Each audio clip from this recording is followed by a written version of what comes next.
Bonjour et bienvenue à Chuck B Critique. Aujourd'hui, je vous donne mon avis sur le nouveau film du cinéaste Edgar Wright intitulé Dernière nuit à Soho, version française de Last Night in Soho. Everyone's waiting for you.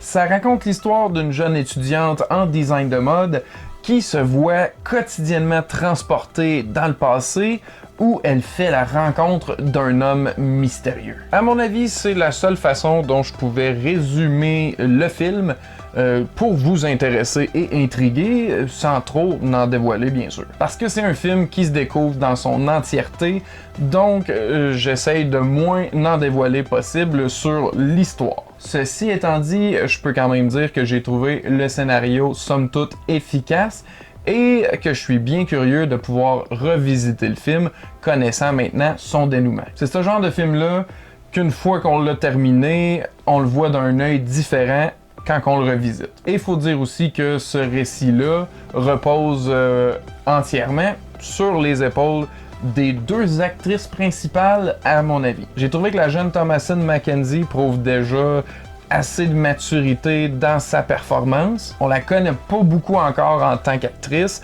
Moi, je l'ai juste vue dans Jojo Rabbit. Mais là, je trouvais qu'elle a vraiment supporté le film pratiquement au complet avec sa co-star Anna Taylor-Joy qui joue un rôle pratiquement muet. Et donc, c'est quand même à souligner comme interprétation qui transmet pratiquement tout physiquement, avec, entre autres, ses grands yeux magnifiques.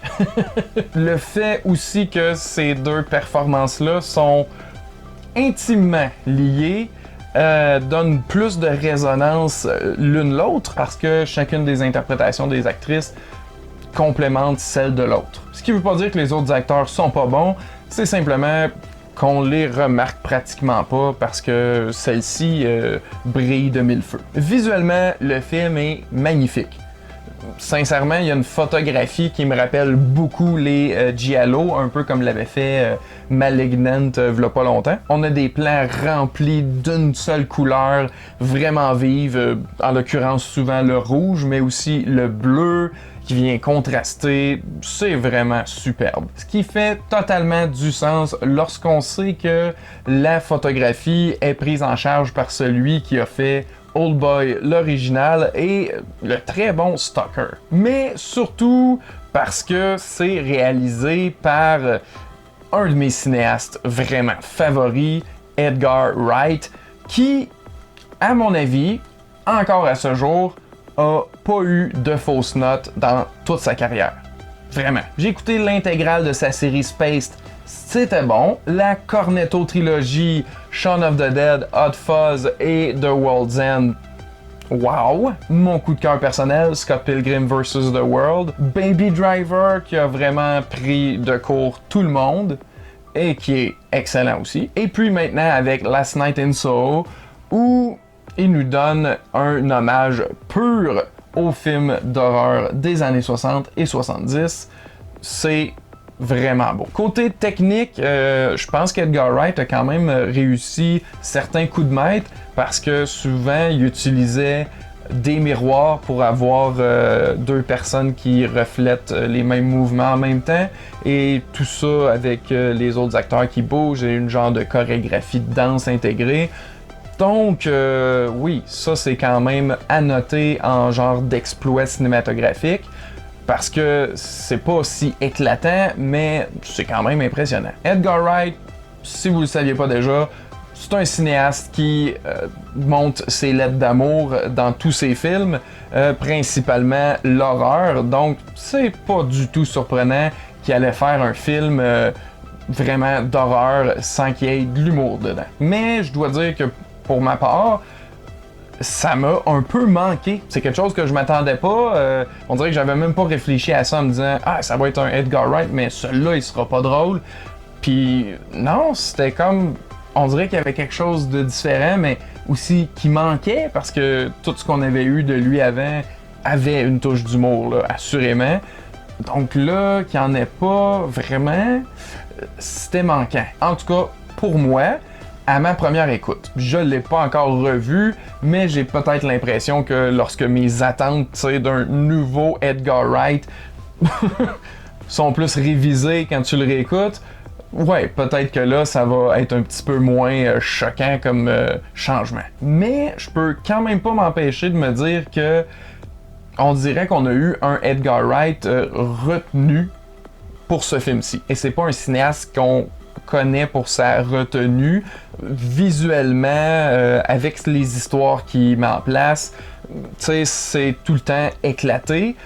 Là, il y a une forme de éclatement, mais c'est pas pareil que ce qu'on a eu avant. On dirait que j'ai un peu l'impression de revivre ce que j'avais vécu quand que Once Upon a Time in Hollywood était sorti, puis je me disais, voyons, comment se fait que j'ai pas tant trippé sur le nouveau film de Tarantino?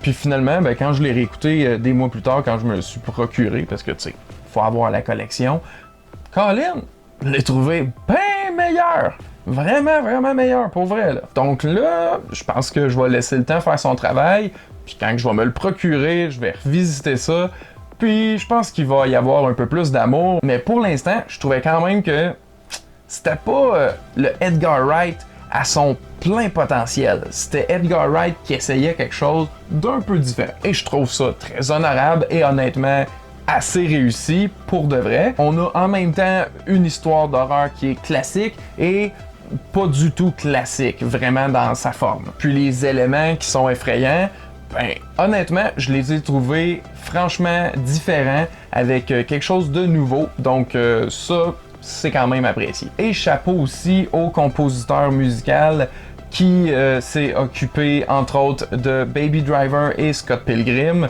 donc côté musique assez solide, ce qui nous donne droit à une playlist nostalgique des années 60 parfaite, en plus de pièces musicales totalement lugubres et en même temps un peu synthées pour rappeler les films d'horreur italiens des années 60 et 70. Honnêtement, je pense que c'est quand même le plus accessible d'Edgar Wright, même si c'est son plus retenu. Les fans qui le connaissent risquent de remarquer justement cette différence-là, mais ceux qui connaissent même pas son nom, pensent pas qu'ils vont voir de différence, ils vont peut-être plus voir un super bon film un peu différent. Et donc pour moi, au final, c'est une très belle réussite que je recommande vraiment à n'importe qui a juste envie d'un bon thriller. Pas nécessairement quelque chose de violent, mais juste une bonne intrigue. Et pour les fans d'Edgar Wright, je pense que vous le savez déjà, c'est un immanquable, juste à savoir où ce qui va se classer dans tout